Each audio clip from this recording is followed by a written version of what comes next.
What's up, guys? This is Kerry with Project Nerd coming to you from the Nederland Film Festival. Up here doing some awesome stuff for Colorado Festival Productions.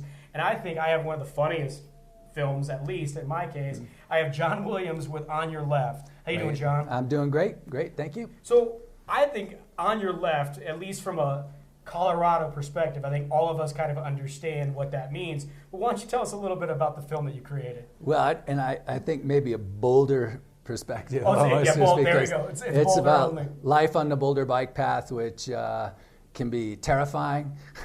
It can be, there's all sorts of rules that people don't understand. Now is that from like personal experience? Like this is more of a documentary kind of like thing what you've experienced? I taught at Boulder High School for 22 years, and I would ride the bike path every day. And there's always something going on. There's always, and then just the other day, I hear a story of this guy who's a former Olympian, passes a guy and like hits him on the shoulder, stops and says, "Hey, sorry." The guy decks him. Oh, and wow. he gets down and starts hammering on him, and the guy's like 78 years old.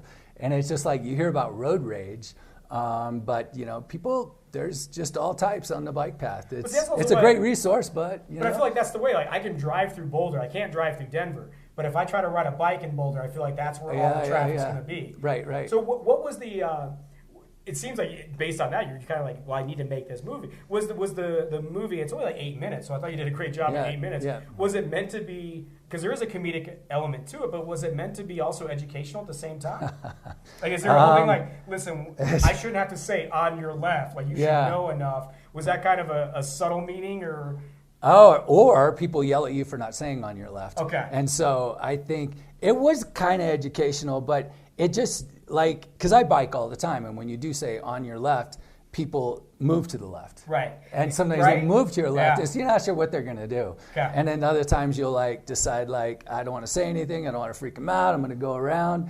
It's kind of, it's just a judgment call, you know, and then there's the dog that darts across out in front of you. Yeah, I feel like, you know, I kind of like, I'm an old school kid. It kind of reminded me of Paperboy. Did you ever play that game? Yeah. No. Oh man, Paperboy was a great Nintendo game back in the day where you're trying to just deliver the papers and it's nothing but obstacles. Right, yeah. And a dog coming out, somebody mowing their grass. But that's what it kind of reminded me of. And you added this element, which I think was hilarious.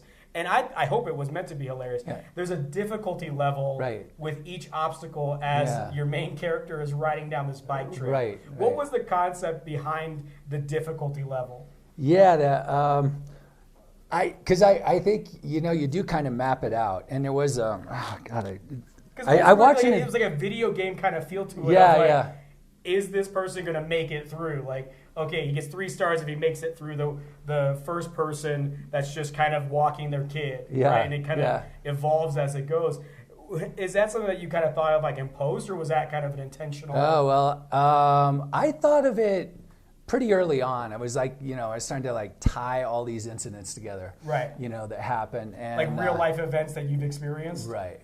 That's pretty cool. Yeah, and then I had seen there's an adventure film about the Grand Canyon, and the filmmaker Michael Brown from Boulder had ranked all the rapids on the Grand Canyon with the difficulty level, you know, going up the lava falls, the most difficult. Did he have it on the screen? I think that's he did. That was really cool because it almost kind of like. In a way, like you're kind of thinking, okay, like initially it's the girlfriend and how he has to navigate the angry person, and then. But I love that it was kind of that like pause. Here's the difficulty level, and anytime you use like a 6.4 or a 6.7, I respect it more. Not just a 6 out of 10. Anytime you add that additional number after the decimal point. But I thought it was really cool, and when we talk about the film, I really like some of the subtle elements of it. But one thing I think I heard you say, it was made a lot with high school students? Right, yeah. What was the idea behind that? Now, you say you were a teacher. Was it kind of like a class production, or was it more like that was your demographic you got to pull from for free kind of thing? Well, I'm working for the Boulder Film Festival as their education outreach director. Nice. So I go to different schools and work with kids making films. And so, you know, just like putting it together and whatever, just started to inspire them, you know, how they can make a film with like one of those Osmo gimbals on their cell phone. You know, how they can, and how you can simplify where you think. I think most people, like you're saying, and I'm taking it one step further, I think people think you need this huge production to make something But you're kind of like you just said, like you kind of like are simplifying and saying, start here. Right. You know, let's just worry about if the content's good and you got a good location, which anytime you get to film in Boulder, I think you got a great location. Yeah. But what was it like for the students? Did you kind of engage the students and get their feedback? Was this some of their first films, or what was some of the fun stories? Variety of students. Like some of them are off in film school now. Okay.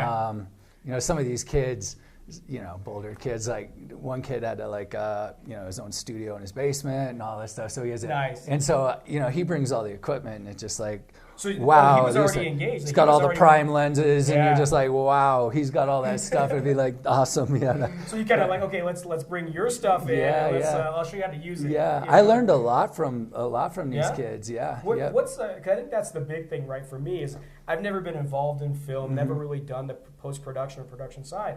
What are they bringing to this kind of not only concept, but what are you learning from them? Is it just like their energy and their experience, or what are you learning?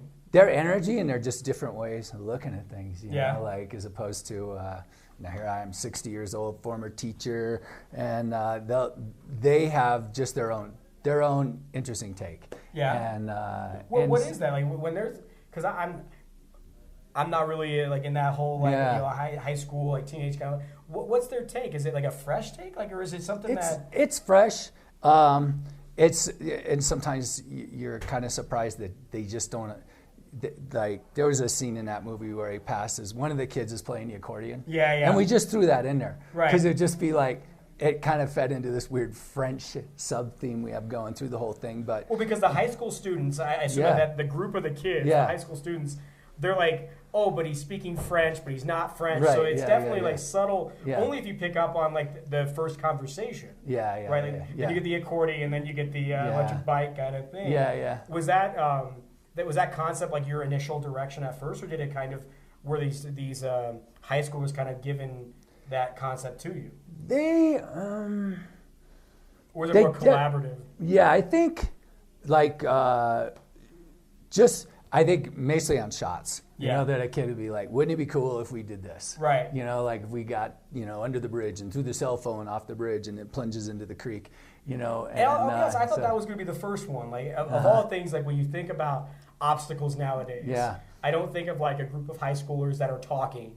I don't think I've ever come across, and you were a teacher, I don't think I've ever come across 3 high school age people not on their phone. Right. You know, so to see that, and I'm like, okay, I feel, like 4 obstacles in is the female on the cell phone, and how many times because this is how many times did it take you to film that where he grabs it and pulls it off of her? Like, was that like the first take, or was that no, we had to do that like 10, 12 times. Because that came across so seamless. Like that had to take a few shots. Yeah, we glued the jack to the phone. Okay. And we had that, and it took quite a few takes, like coming back, and then on the bike path, filming that scene on a Sunday at Ebenfine Park, and which is fairly crowded. There's a lot of folks there, so that was you know, like, stop, wait for these people. There's a guy on that bridge scene just prior to that would just walked into the scene, and we couldn't get him out. No. And he just kind of leering at me. He just kind of was watching us, and he just wouldn't leave. Yeah. And we just, okay, we'll shoot it with him in there, you know, and stuff. So. Was that the deadhead, or? No, the guy. You have to almost. You don't even notice him when he comes out of the tunnel and blows through the kids. Gotcha. There's this guy that we just waited to leave, but he just kind of sat there, kind of strangely amused by the whole thing. So yeah. I think that's what's fun, right? When you're creating content, when you're filming these things, obviously you're creating content around obstacles, but there's also obstacles within the production as well. Was that kind of one of the craziest things you had to overcome, or were there other things you had to overcome throughout? I don't know. We started filming this in that runs from April through August. Oh, really? Yeah. Oh, wow. And the thing, it was like we just planned to knock it out in the spring, and all that late snow. Yeah. Remember CU snowing during graduation and everything. So the continuity of the scenes would just be like, everything's covered in snow, so you have to wait for that to melt off. Right. And then then Brian, who plays the bicyclist in it, he be out of town. And he only had weekends because he's a full-time teacher. Okay. And so the weekends, he'd be off to a wedding, can't do it that weekend. Next weekend it snows, and so it was hard. Yeah. Hard to get that through. Yeah. I'm gonna ask the hard question. All right. I'm gonna ask the hard question. Oh, geez. Explain the ending. The ending. Okay, so because I was sitting there, I'm like, it's all this comedic stuff. The bike, I believe the bike he affectionately named Melissa. Yeah, which is kind of inside joke because his girlfriend's name is Marissa. Okay. So yeah. But then at the end, the bike turns on the cyclist. Yeah. And it and then the last scene. What went into the ending of that? What was the whole thing with that? Yeah, I think he deserves it, and he has been such a dick this whole time. That basically, because if you think of the horse named Rio, the horse is good and everything. The bicycle had some of its own integrity. The bike's not wanting this. The bike is like you pushed me too far here, and the bike decided to take him out.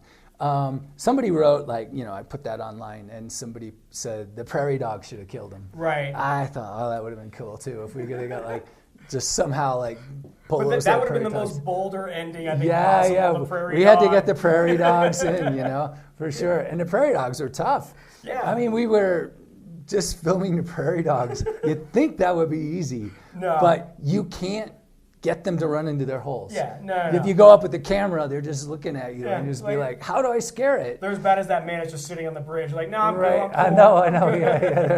They're like, they're not camera shy. Good. I still want to dig into that ending because I think the people out there. But John, talk to us a little bit about how can people see On Your Left? Are you putting it out, or is it more? Yeah. How can people get their eyes on not only On Your Left but also on the future productions you're going to do?